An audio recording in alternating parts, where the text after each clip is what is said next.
Jack Morrison stood by the big window of his spaceship, watching the huge alien station grow bigger as they got closer. The Galactic Council Citadel was massive, built by 17 different alien races working together. It was the symbol of alien power in the galaxy, and humans were not welcome there. The station looked like a giant metal flower floating in space. Its arms stretched out in all directions, each one bigger than most human cities. Bright lights moved along its surface like glowing veins. Jack had seen many alien buildings before, but nothing like this. It was meant to make visitors feel small and scared. Captain Lisa Bennett walked up behind him. Her boots made clicking sounds on the metal floor. She was a tough woman who had fought in many space battles, but Jack could see worry in her eyes. "Jack, you know what the Council wants?" she said. "They want you to fight their champion in single combat. This is not just about proving humans are good enough anymore. They want to kill you." Jack turned away from the window. He was 42 years old, with gray hair and scars on his face from many fights. But his eyes were still sharp and determined. Other humans called him a hero because he had won so many battles against alien forces. "I have fought their war machines before," Jack said calmly. "I have beaten their battle cruisers and their fleets. One more fight does not scare me." "Commander." Ryan Phillips came onto the bridge carrying a computer tablet. He looked worried too. Ryan was younger than Jack, but he was smart and always did good research. "Sir, we found out about their weapon," Ryan said. "It is not a ship or a robot. They call it the Void Render. It is some kind of creature they have been keeping frozen for over 3,000 years. Our spies say it destroyed whole planets before the Council caught it." Jack nodded but did not look surprised. He had learned that the Council was getting desperate. For months, human forces under his command had been winning battles against them. Every time humans won, more alien races started asking questions about the Council's power. Now the Council was using their most dangerous weapon. "How long until we reach the station?" Jack asked. 6 hours, sir," said Lieutenant Amy Carter. She was sitting at the navigation controls. Amy was only 25, but she was one of the best pilots in the human fleet. "Admiral Kevin Brooks has put our whole fleet just outside the danger zone. They are ready to help if needed." Jack looked out at the stars again. Somewhere out there, human families were counting on him. Children who had never lived free from alien control were hoping he would win. He would not let them down. The bridge was quiet except for the soft sounds of computers working. Jack's crew had been with him. For years, they trusted him and he trusted them. But this fight would be different. He would have to face the alien weapon alone. "Tell me more about this Void Render," Jack said to Ryan. Ryan looked at his tablet. "The records are mostly in old alien languages, but we translated what we could. It is not from any known planet. Some scientists think it came from another dimension. It can change from solid to energy and back again. Normal weapons cannot hurt it. How did the Council catch it?" Jack asked. "They used a trap that took 100 years to build. It cost them 3 whole star systems and millions of lives. After they caught it, they put it in a special prison and never used it again. Until now." Lisa stepped closer to Jack. "You don't have to do this. We could fight our way out. The whole human fleet is here." Jack shook his head. "If we run now, they will never stop hunting us. They will attack every human colony until we are all dead. This is our chance to end it." The ship's communication system made a beeping sound. Amy pressed a button and Admiral Brooks' voice came through the speakers. "Jack, the Council just sent another message. They want you to board their station in 2 hours. They say if you do not come, they will start destroying human colonies one by one." Jack was not surprised. The Council always used threats to get what they wanted. But they had made a mistake. They thought fear would make humans weak. They did not understand that fear could also make humans fight harder. "Tell them I will come," Jack said. "Sir, maybe we should send a team with you," Ryan suggested. "No, this has to be one person against their weapon. That is how they want it, and that is how it will be." Jack left the bridge and went to his room. He needed to get ready for the fight. His room was small and simple, with just a bed, a desk, and a closet for his clothes. On the desk was a picture of his family back on Earth. His wife had died 5 years ago, but he still looked at her picture every day. He opened his closet and took out his combat suit. It was not fancy like alien armor, but it was strong and had saved his life many times. He also took his plasma rifle and combat knife. These were the tools he trusted most. As he got dressed, Jack thought about all the battles he had fought. The first time he had faced aliens, he was just a young soldier.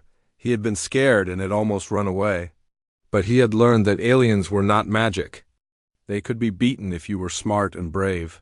He remembered the Battle of Titan, where he had used old mining equipment to destroy an alien cruiser. He remembered the fight at Kepler Station, where he had turned the aliens' own weapons against them. Each victory had taught him something new about how to fight. Jack finished putting on his suit and picked up his weapons. He looked at his wife's picture one more time. "I will make them pay for what they did to you," he whispered. The aliens had bombed his home city. During their first attack on Earth, his wife had been helping wounded people when the building collapsed. Jack had been fighting in space when it happened. He could not save her, but he could make sure no other human families suffered the same way. Jack walked back to the bridge. His crew was waiting for him. "The shuttle is ready," Amy said. "I will fly you to the station." "No," Jack said, "I will go alone. You need to stay here and help the Admiral if things go wrong." "Jack," Lisa said, "what if this is a trap? What if they plan to kill you before you can fight?" Jack smiled for the first time in days. "Then they will learn that killing Jack Morrison is not as easy as they think." The truth was, Jack was not sure he could win. The Void Render sounded more dangerous than anything he had ever fought, but he had to try. If he failed, at least he would die fighting for something important. Jack walked to the shuttle bay. The small ship was already powered up and ready to go. He climbed inside and started the engines. Through the window, he could see his crew watching him leave. As the shuttle flew toward the alien station, Jack thought about what he would say to the council. They expected him to beg for mercy or try to make a deal. They did not understand humans very well. The citadel grew bigger and bigger until it filled the whole view. Jack could see alien ships moving around it like insects. Soon he would be inside, facing their ultimate weapon. Jack Morrison was not the strongest human or the smartest, but he was the one who never gave up. Today, that would have to be enough. Jack's shuttle moved slowly through the docking bay of the alien station. The bay was huge, bigger than any human building he had ever seen. Alien ships of all shapes and sizes were parked everywhere. Some looked like metal birds, others like giant insects made of chrome and glass. As soon as Jack's shuttle touched down, alien guards surrounded it. They were tall creatures with blue skin and 4 arms. Each one carried a weapon that glowed with energy. Jack had fought these beings before. They were called Zephyrians, and they were strong but not very smart. Jack stepped out of his shuttle with his hands empty. He wore his combat suit but had left his weapons inside the ship. The council had said he could bring weapons to the fight, but not to the meeting first. "Human Morrison," one of the guards said through a translator device. "You will come with us. Do not try to escape or you will be killed." Jack looked around at the other aliens watching him. Some had scales, others had fur. A few looked almost like humans, but with strange colored skin. All of them stared at him like he was a dangerous animal. "Lead the way," Jack said calmly. The guards walked him through long corridors filled with alien technology. The walls were covered with screens showing star maps and battle reports. Jack tried to remember everything he saw. If he survived this, the information might help other humans. They passed through several security checkpoints. At each one, machines scanned Jack's body for weapons or hidden devices. The aliens were very careful, but Jack had not brought anything to hide. Finally, they reached the council chamber. It was a round room with a high ceiling that seemed to go up forever. In the center was a large circular area surrounded by energy barriers. This was where the fight would happen, above the fighting area. Thousands of seats were arranged in circles going up like a giant bowl. Aliens of every type sat in these seats, all looking down at the center. Jack had never seen so many different species in one place. A voice boomed through the chamber. It came from everywhere at once, making the walls shake. Human Morrison, you stand accused of crimes against the galactic order. Your species has refused to accept our authority. You have destroyed our ships and killed our soldiers. Jack looked up at the alien leaders sitting in the highest seats. One of them was speaking. It looked like a giant insect with green skin and too many eyes. I am Counselor HFY, the creature continued. I speak for all the member races of the Council. We have ruled this galaxy for 10,000 years. We brought peace and order to millions of worlds. But your species brings only chaos. Jack stepped forward. The energy barrier around the fighting area was still active, but he could speak through it. We never asked for your peace, Jack said loudly. We never asked for your order. We just wanted to live free among the stars, but you attacked us first? You bombed our cities and killed our people, so we fought back. The alien crowd made angry noises. Some of them hissed, others roared. Jack could see that many of them wanted to kill him. Right now, your species is too violent, HFY said. You cannot be controlled. You will not follow our laws. This is why you must be destroyed, Jack laughed. The sound echoed through the chamber, making some of the aliens step back. You call us violent? You are the ones who built weapons that can destroy planets. You are the ones who keep dangerous creatures as pets. We just learned to fight back.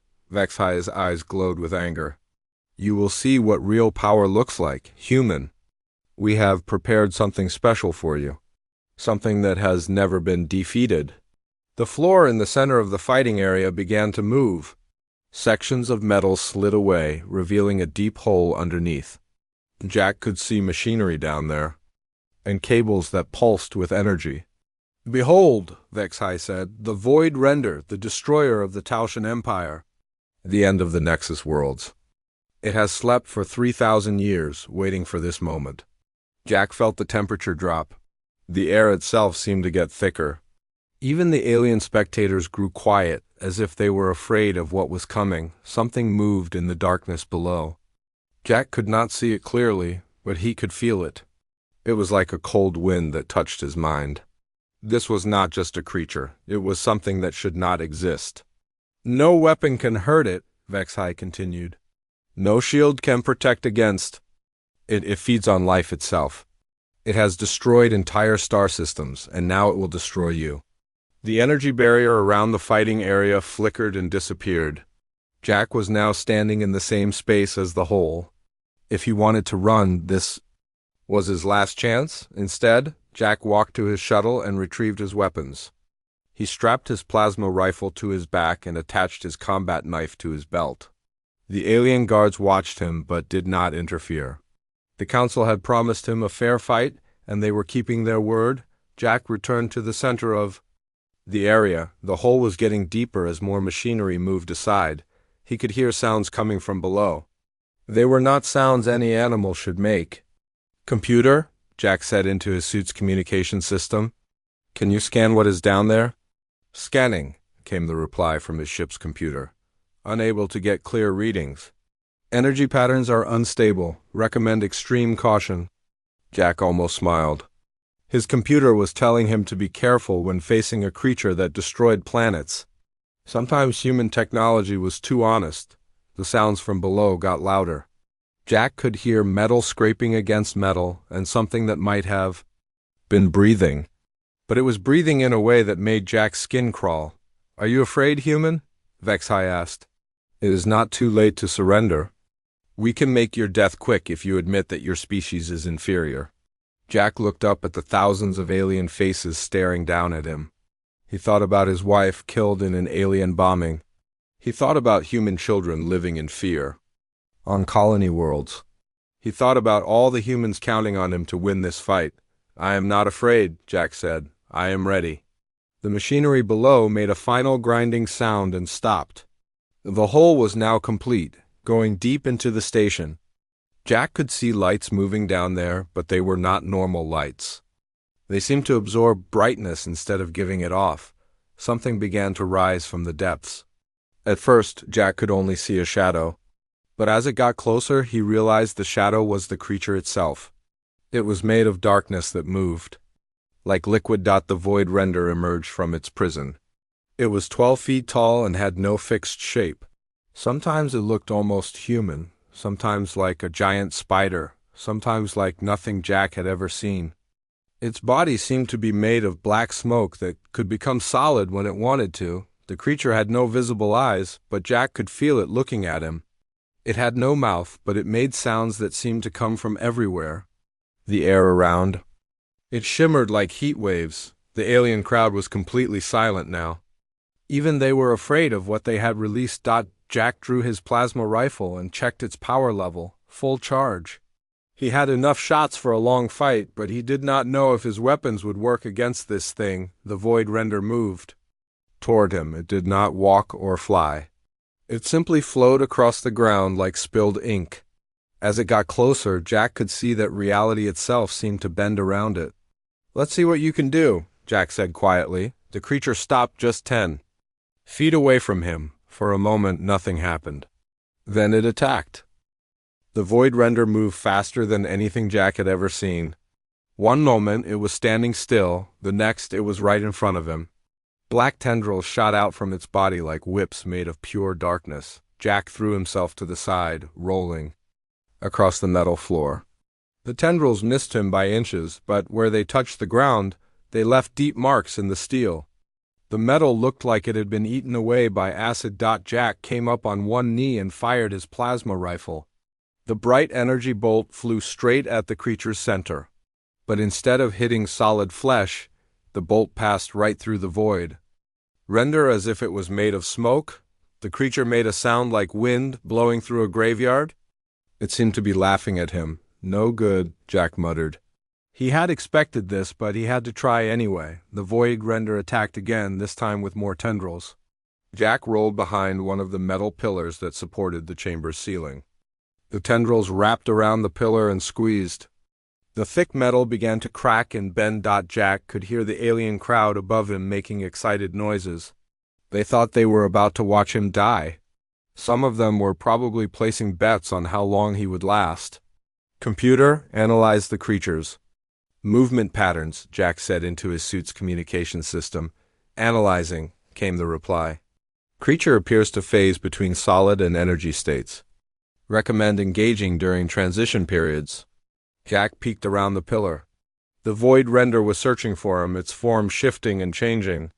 Sometimes it looked solid, sometimes it looked like a shadow. But Jack noticed something important. When it changed from one state to another, there was a brief moment when it seemed to flicker. The creature found him and attacked again. This time, Jack was ready. He watched carefully as the tendrils came toward him. Just before they reached him, he saw the void render's form flicker for a split second. Jack fired his plasma rifle at exactly that moment. The energy bolt hit the creature and it staggered backward. For the first time, Jack had actually hurt. The void render screamed. The sound was so loud that some of the aliens in the crowd covered their ears. The creature's form became more solid, and Jack could see what looked like a wound in its chest. "Got you," Jack said, but the wound was already healing. The darkness flowed back together like water, and soon the creature looked the same as before. Jack had hurt it, but not badly enough. The void render was angry now. It attacked with more fury than before, sending dozens of tendrils at Jack from all directions. Jack ran across the fighting area, jumping over obstacles and sliding under attacks. He fired his rifle whenever he saw the creature flicker, but the shots were getting harder to time. The void render was learning to control its phase changes. Better, it was adapting to Jack's tactics. Jack's rifle began to beep. Low power warning. He had used almost half his energy shots and the creature was barely damaged. At this rate, he would run out of ammunition long before he won the fight. "Think, Jack, think," he said to himself. He remembered something his old combat instructor had taught him. When you cannot win with strength, win with intelligence. Every enemy has a weakness. Find it. Jack stopped running and took cover behind another pillar.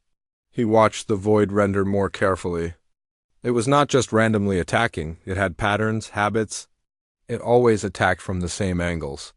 It always moved in the same way. The creature had been the ultimate predator on its homeworld. It had never needed to be creative or unpredictable. It had won every fight with raw power. But Jack had something it did not have. He had experience fighting opponents who were stronger than him. Jack pulled out his combat knife. It was a simple human weapon, nothing fancy. But it had served him well in many battles. The blade was sharp and the handle fit perfectly in his hand. The Void Render found him again and attacked. This time Jack did not try to run. He stood his ground and watched the creature's form carefully. When it flickered between states, Jack moved. He ducked under the tendrils and ran straight at the creature. The aliens in the crowd gasped. They thought he was committing suicide, but Jack timed his attack perfectly. Just as the Void Render solidified, Jack drove his knife into what he thought was its heart. The blade sank deep into the creature's chest. The Void Render screamed again, but this time the sound was different. It was not anger, it was pain. Real pain. The creature grabbed Jack with its tendrils and threw him across the room. Jack hit the wall hard and fell to the floor. His suit's armor had protected him, but he was hurt. Jack looked up and saw something amazing. The Void Render was stumbling around the fighting area. Black liquid was pouring from the wound in its chest. The creature was bleeding. It can be hurt, Jack said. It can be killed. The Void Render's form began to flicker more rapidly. It was having trouble controlling its phase changes. Jack's knife had done more damage than his plasma rifle. But why? Jack thought about it as he got back to his feet. His plasma rifle was high technology, but it was still an energy weapon. The Void Render could absorb energy, but his knife was different. It was simple metal, sharpened to a point. It was primitive technology. Maybe that was the key. Maybe the creature's defenses were designed to stop advanced weapons. Maybe it had never faced anything as simple as a knife. Jack picked up his rifle and fired at the creature again. This time, he aimed for the wound his knife had made. The plasma bolt struck the injured area, and the creature screamed louder than before. The aliens in the crowd were not making excited noises anymore. They were watching in silence. Some of them looked worried. Their ultimate weapon was supposed to be invincible. But a single human with primitive weapons was actually winning. Counselor Vexhai leaned forward in his seat. Impossible, he whispered. The records show that no species has ever survived direct combat with the Void Render. Maybe your records are wrong, Jack called up to him. The Void Render attacked again, but its movements were slower now. Jack could see that it was weakening. The wound in its chest was getting bigger, and the black liquid was flowing faster. Jack circled the creature, staying just out of reach of its tendrils. He fired his rifle whenever he saw an opening, always aiming for the wound. Each shot made the creature weaker. You know what the problem is? Jack said to the creature. You have been asleep for 3,000 years. You have not learned anything new? But humans, we never stop learning. We never stop adapting. The Void Render made one last desperate attack. It used all its remaining energy to create a massive wave of darkness that rushed toward Jack. The wave was so big that it filled half the fighting area. Jack saw it coming and made a quick decision. Instead of running away, he ran straight into the wave. The darkness hit him like a wall of ice. But he kept moving. He could feel the creature's energy trying to drain his life force, but he pushed through it. When he emerged from the other side, he was right next to the Void Render. The creature was solid now, all its energy used up in the attack. Jack raised his knife and drove it deep into the creature's head. The Void Render's scream cut off suddenly. Its form began to collapse, like a building falling down. The darkness that made up its body started to dissolve. Jack stepped back and watched as the creature that had destroyed civilizations turned into nothing more than black smoke. The smoke drifted away, and soon there was nothing left. The fighting area was silent except for the sound of Jack's breathing. He was tired, hurt, and his weapons were almost empty. But he was alive. And the Void Render was dead. Jack looked up. at the thousands of alien faces staring down at him. They all looked shocked. Their ultimate weapon had been defeated by a single human with a knife. "Is there anything else you want to throw at me?" Jack asked. The silence in the council chamber lasted for what felt like hours. Jack stood in the center of the fighting area, breathing heavily. His combat suit was damaged and his knife was still in his hand, covered with the black liquid that had been the Void Render's blood. Around him, thousands of aliens stared down in complete shock. They had just watched their ultimate weapon, the creature that had destroyed entire civilizations, die at the hands of a single human. Many of them were standing with their mouths open, unable to believe what they had seen. Council was the first to speak. His voice shook with disbelief. "This cannot be real. The Void Render was invincible. Our records show that it destroyed 12 star systems before we captured it. No weapon could harm it." Jack looked up at the insect-like alien leader. "Your weapon had one big problem," he said. "It never had to learn how to fight someone who fights back smart. It was used to winning with pure strength. But humans are different. We adapt." Jack's communication system crackled to life. Captain Bennett's voice came through clearly. "Jack, we are receiving messages from all over the galaxy. News of your victory is spreading faster than we expected. Alien fleets are surrendering to human forces. Some are even asking to join us." Jack was not surprised. He had known that this fight was about more than just his life. It was about showing the galaxy that the Council could be beaten. Now every species that had been forced to obey the Council was seeing that their rulers were not as powerful as they claimed in the observation seats. Aliens began talking to each other in excited whispers. Jack could not understand their languages, but he could guess what they were saying. If a human could defeat the Council's ultimate weapon, maybe the Council was not as strong as everyone thought. A tall alien with crystal skin stood up from his seat. Jack recognized him as a Rigelian, one of the more peaceful species in the galaxy. "If humanity can defeat what we could not," the alien said in clear galactic standard language, "perhaps it is time to question who should really be leading." U.S. Other aliens began nodding in agreement. Jack could see fear in Counselor Vexhi's many eyes. The insect leader had not expected this reaction. "Silence," Vexhi shouted. "One victory does not change 10,000 years of order. The human got lucky. That is all." Jack cleaned his knife on his suit and put it back in its holder. Luck had nothing to do with it. "Your creature was powerful, but it was also predictable. It had never faced an opponent who could think and adapt during a fight." More aliens were standing up now. Jack could see representatives from dozens of different species, all talking among themselves. The careful order of the Council was starting to break down. Jack's communication system beeped again. This time it was Admiral Brooks. "Jack, you need to hear this. The Altarian colonies have declared independence from the Council. The Kepler Mining Consortium just switched to our side. Even some of the Council's own member species are asking for secret meetings with us." Jack smiled. This was exactly what he had hoped would happen. The Council's power had always been based on fear.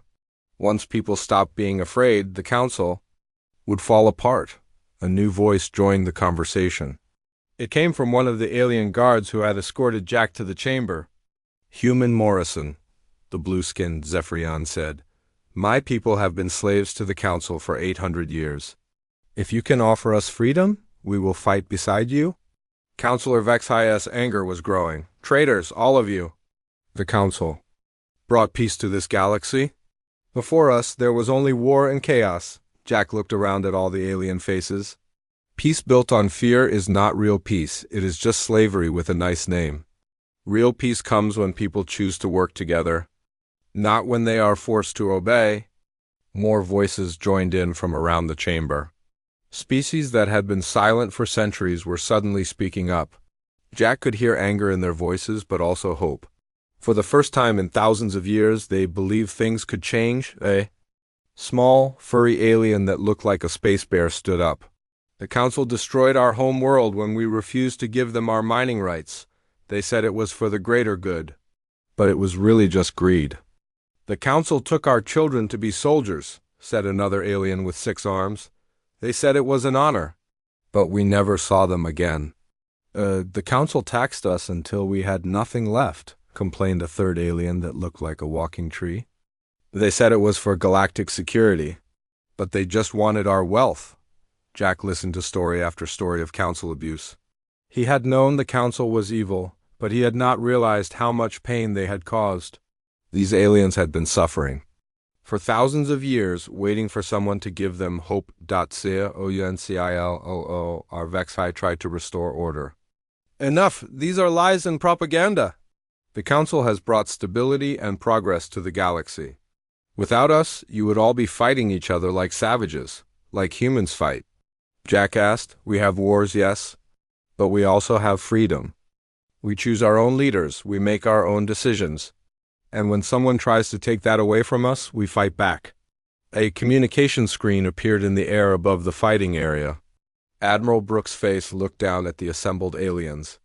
This is Admiral Kevin Brooks of the Human Federation Fleet. I am speaking to all species represented in this chamber. The human offer is simple. Join us as equals and we will help you build a galaxy based on freedom and cooperation, not fear and control. The effect was immediate. Dozens of alien representatives began standing up and shouting their agreement. The careful ceremony of the council was turning into chaos.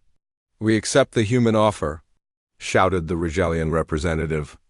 The Altarian colonies stand with humanity, called another voice. The mining consortium chooses freedom, yelled a third. Jack watched as the council's authority crumbled before his eyes. Species that had been enemies for thousands of years were suddenly talking about working together. All because one human had proven that the council could be beaten, but not everyone was happy about the change. Jack noticed that some of the alien species were not joining the celebration. They sat in their seats looking angry and worried. These were probably the species that benefited from the council's system of control. Councillor HFY stood up from his seat, his insect body shaking with rage. You think you have won, human? You think defeating one weapon means you have defeated us? The council has ruled for 10,000 years. We have weapons you cannot imagine. Fleets that could burn your home world to ash. Jack looked up at the angry alien leader. Maybe you do have bigger weapons. Maybe you could destroy Earth, but you cannot destroy an idea. And the idea that people should be free is spreading faster than you can stop it. As if to prove his point, more communication screens appeared around the chamber. They showed images from all over the galaxy. Human and alien ships were fighting together against council forces. Planets were declaring independence. Space stations were switching sides. The galaxy is changing, Jack continued. You can try to stop it with force, but that will only prove that we are right about you. Or you can accept that your time as rulers is over and help us build something better. Admiral Brooks' voice came through the communication system again. Council forces, this is your last chance to surrender peacefully. Stand down your weapons and prepare for negotiations. Resist, and we will show you what human determination really looks like. Jack could see the fear in Councillor HFY's eyes now. The insect leader was realizing that his perfect system of control was falling apart. The council had ruled through fear for so long that they had forgotten how to rule any other way. Choose wisely, Jack said to all the aliens in the chamber. This is your chance to be part of something new, something better. Do not waste it. 3 days after Jack's victory over the Void Render, the Galactic Council Citadel was a very different place. Ships from dozens of species surrounded the station, but they were not there to attack. They had come to negotiate. Jack sat in what used to be the Council's private meeting room. Admiral Brooks was beside him, along with Captain Bennett and Commander Phillips. Across the table sat the remaining council members, including Councillor HFY. The insect leader looked much smaller. Now his confidence gone. The terms are simple, Admiral Brooks said. The Council surrenders all military authority. All species are free to choose their own government. Any species that wants to join the new Interstellar Federation can do so as equals. HFY's mandibles clicked nervously. You cannot destroy 10,000 years of order overnight. Without the Council, there will be chaos. Species will fight each other. Trade will collapse. Pirates will rule the space lanes. Jack leaned forward. Maybe there will be problems at first. Change is never easy. But people deserve the right to make their own mistakes instead of living under someone else's boot. Through the room's large windows, Jack could see the results of his victory.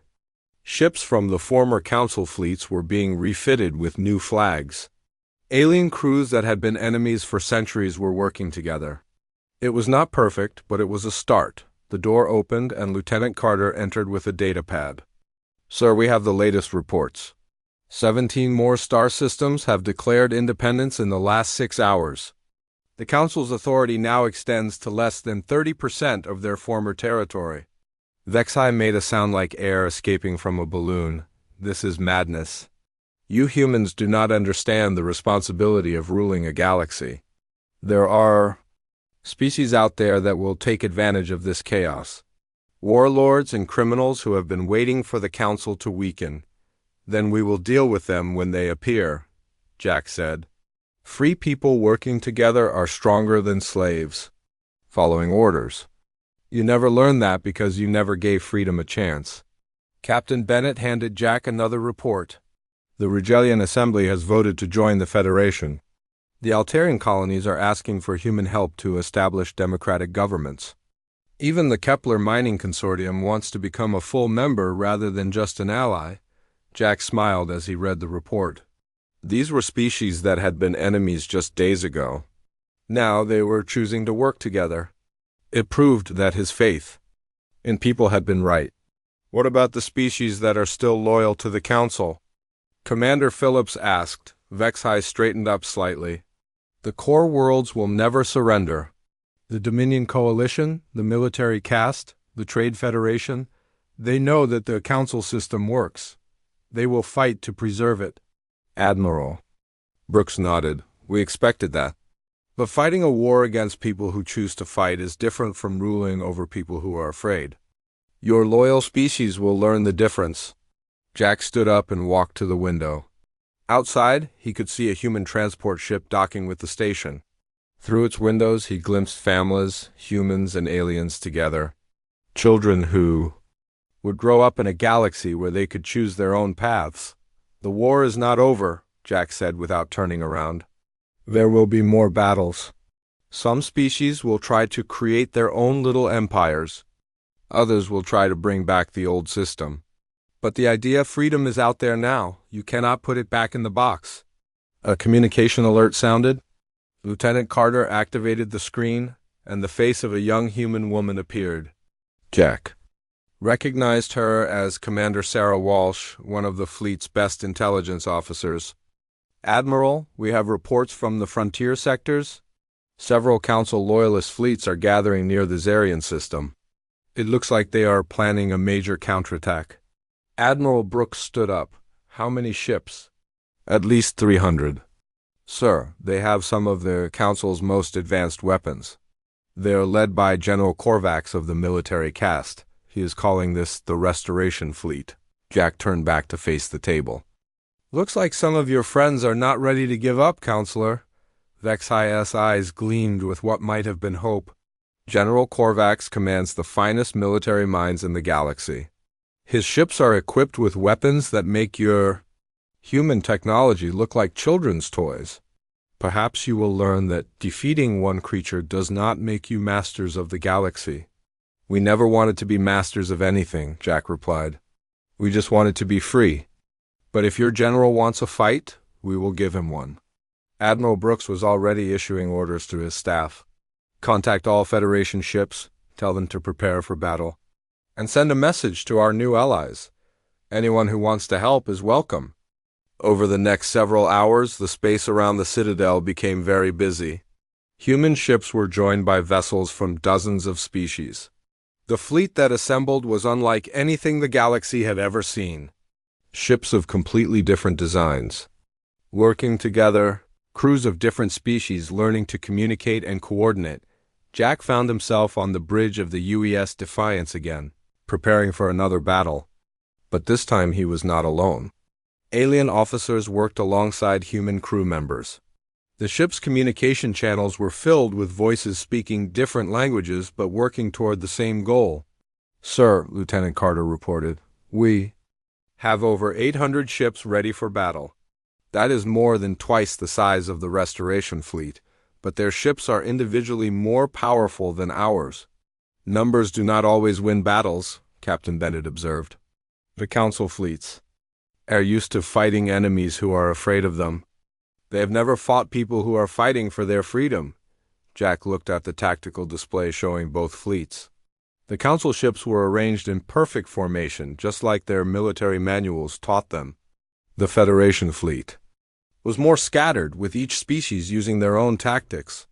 It should have been a weakness, but Jack saw it as a strength. "The Council thinks that order and discipline are the most important things in a battle," Jack said. "But they are wrong. The most important thing is knowing what you are fighting for." As the fleets moved toward their confrontation, Jack thought about how much had changed in just a few days. The galaxy was no longer ruled by fear. Species that had been slaves were becoming allies. Children who had never known freedom were learning what it meant to choose their own future. The battle at Zarian would be fierce. Many good people would die, human and alien alike. But win or lose, the old galaxy was gone forever. The Council's system of control through fear had been broken by one human with a knife and the courage to use it. Jack's communication system activated. Messages were coming in from all over the galaxy, planets declaring independence, species asking to join the Federation, young people from dozens of worlds volunteering to fight for freedom. "Admiral," came a voice from the communication officer, "we are receiving a transmission from Earth. The President wants to speak with you." "Put it through." Admiral Brooks replied. The screen showed an elderly human woman sitting in what Jack recognized as the President's office. "Admiral Brooks, Commander Morrison, I want you to know that all of Earth is watching. What you have accomplished is beyond anything we dreamed possible when we first sent ships to the stars." "Thank you, Madam President," Jack replied. "But this is just the beginning. We have shown the galaxy that freedom is possible. Now we have to help them build it." The President smiled. "The entire human fleet is at your disposal. Whatever you need to finish this job, you will have it." As the transmission ended, Jack looked around the bridge at the faces of his crew. Humans and aliens working together, united by something stronger than fear or tradition. They were united by hope. "All ships, this is Jack Morrison," he announced over the fleet communication channel. "Today we fight not just for ourselves, but for every person in this galaxy who dreams of freedom. Let us show them what free people can accomplish when they stand together." The Federation fleet moved toward battle, carrying with it the hopes of billions. Jack Morrison had faced the Council's ultimate weapon and walked away victorious. Now, he would help build the galaxy that victory had made possible.